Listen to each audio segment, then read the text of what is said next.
So hi everyone, welcome to my channel. मैं हूं जानवी और आज मैं आप सबके साथ अपनी 2 साल की बैंकिंग जर्नी शेयर करने वाली हूं। ये सिर्फ एक सक्सेस स्टोरी नहीं है, ये है स्ट्रगल, सेल्फ डाउट, फेलियर्स और एक स्ट्रॉन्ग कमबैक की स्टोरी। अगर आप भी किसी कॉम्पिटिटिव एग्ज़ाम की प्रिपरेशन कर रहे हो, स्पेशली बैंकिंग, तो ये वीडियो आपके लिए है। 1.5 साल, हंड्रेड्स ऑफ मॉक टेस्ट और इतने सारे ब्रेकडाउन की काउंट ही भूल गई। ऐसे दिन भी आए जब सब कुछ छोड़ देने का मन किया, लेकिन आज मैं यहाँ हूँ क्योंकि मैंने गिव अप नहीं किया। तो चलो स्टार्ट करते हैं मेरी real journey without any filters. जब मैंने स्टार्ट किया था मुझे लगता था बैंकिंग एग्ज़ाम क्लियर करना इजी होगा।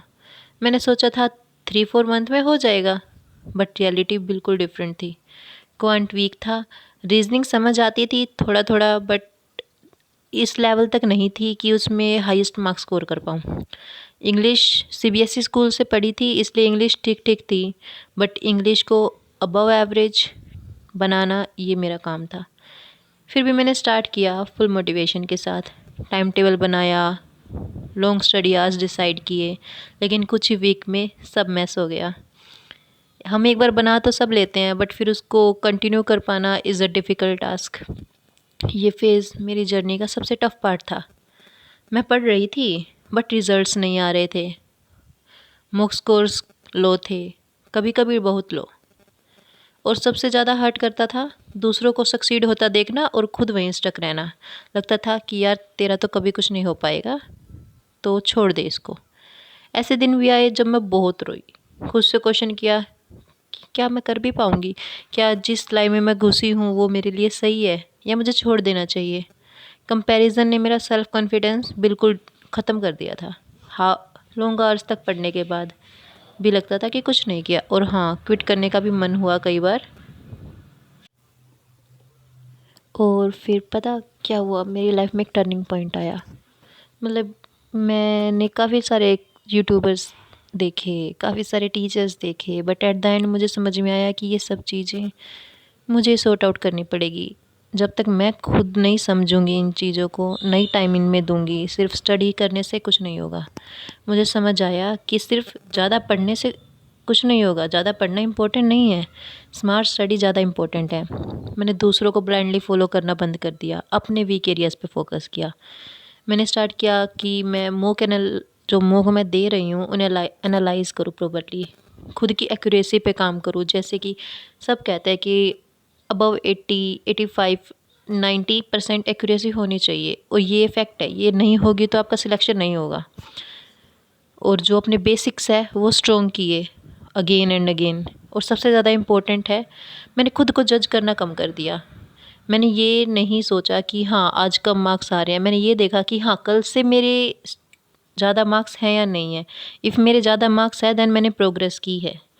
और यार आपको, जब आप प्रोग्रेस कर रहे हो तो आप खुद को शाबाशी दो कि आप कल से बेटर हो, आपने कुछ तो इम्प्रूव किया है ना। और ऐसे ऐसे इम्प्रूव करते करते आप एक दिन सक्सेस भी हासिल ज़रूर कर लोगे।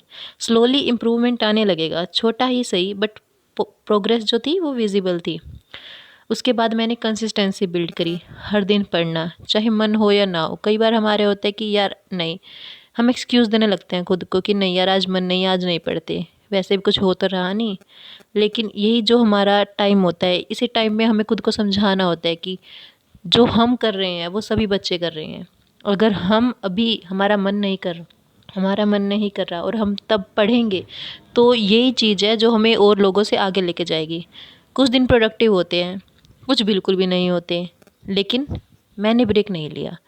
और सच बताऊं, कंसिस्टेंसी ज़्यादा इम्पोर्टेंट करती है मोटिवेशन से। हम यूट्यूब पे देखते हैं मोटिवेशनल वीडियोस, हाँ मोटिवेशन काम करती है, बट वो एक शॉर्ट टर्म के लिए काम करती है। अगर हम कंसिस्टेंसी मेंटेन करें ना, तो हम रिज़ल्ट खुद में ज़रूर देख पाएंगे। हम देख पाएंगे कि हाँ हमारे क्लियर होने लग गए हैं एग्ज़ाम।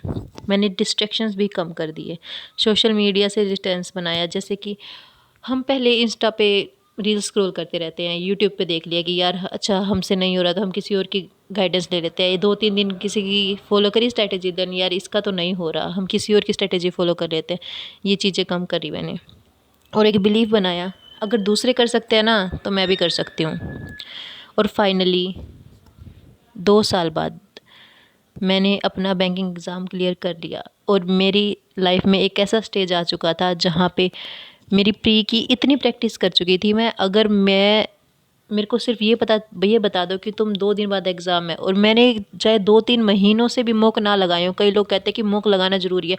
हाँ, मॉक लगाना ज़रूरी है, बट आप इस लेवल तक की प्रैक्टिस कर लो कि अगर आप मॉक लगाए बिना भी आपको कोई ये कह दे ना कि हाँ आपका एग्ज़ाम है अभी और आप देख कर आओ, तो आप क्लियर करो।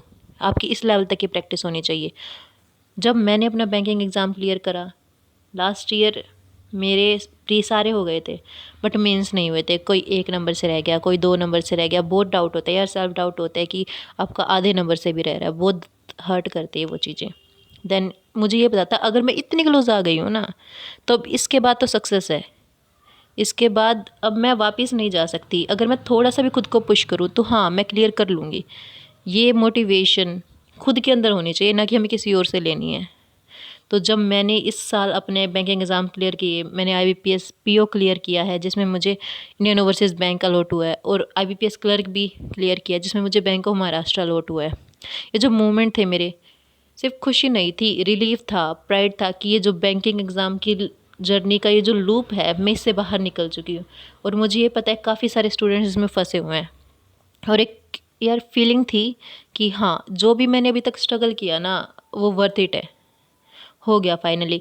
एक खुद के फेस पे भी स्माइल आती है, और एक जो आप पेरेंट्स के फेस पे स्माइल देखते हो, प्राउड देखते हो। यार किसी भी फैमिली गैदरिंग में जाते हैं तो हमारे पेरेंट्स सीना चौड़ा करके बोलते हैं कि हाँ ये मेरी बेटी है, मेरी बेटी ने कर दिखाया। और अब जब मैं पीछे देखती हूँ ना, तो सिर्फ रिज़ल्ट नहीं, अपनी ग्रोथ दिखती है मुझे। अगर आप भी स्ट्रगल कर रहे हो तो प्लीज़ गिव अप मत करो। आपका जर्नी स्लो हो सकता है, बट इसका मतलब ये नहीं है कि आप फेल हो रहे हो। जो प्रोसेस है आपकी, उसे ट्रस्ट करो, कंसिस्टेंट रहो, और एक दिन आप भी अपनी सक्सेस स्टोरी शेयर करोगे, जैसे कि आज मैं कर रही हूँ। ये मेरी फर्स्ट वीडियो है यूट्यूब की, सो मुझे नहीं पता ये कितनी अच्छी बनाई है, कितनी बुरी बनाई है। मुझे ज़्यादा नॉलेज नहीं है। मैं फ़र्स्ट टाइम अपनी एक न्यू स्टार्ट कर रही हूँ जर्नी की। अगर आप लोगों को अच्छी लगे तो प्लीज़ मुझे फ़ीडबैक देना कमेंट सेक्शन में। एंड मैं अपना टेलीग्राम का जो लिंक है वो भी यहाँ पे शेयर कर दूँगी डिस्क्रिप्शन में। आप मुझे वहाँ पे भी डीएम कर सकते हो। तो thank you so much for watching my this video. Do like, share and subscribe. मेरा नाम जानवी है, एंड अभी मैं फ़िलहाल आपसे बाय कर रही हूँ। ओके ठीक है। अगर आपको किसी और टॉपिक पे मुझसे कुछ जानना हो, वीडियो चाहिए, या फिर कुछ भी आपको पूछना हो, तो आप मुझे ज़रूर बताइए। मैं आगे इन फ्यूचर इस टॉपिक पे या फिर आप जो भी कहोगे उस पर वीडियो लाने की ज़रूर कोशिश करूँगी।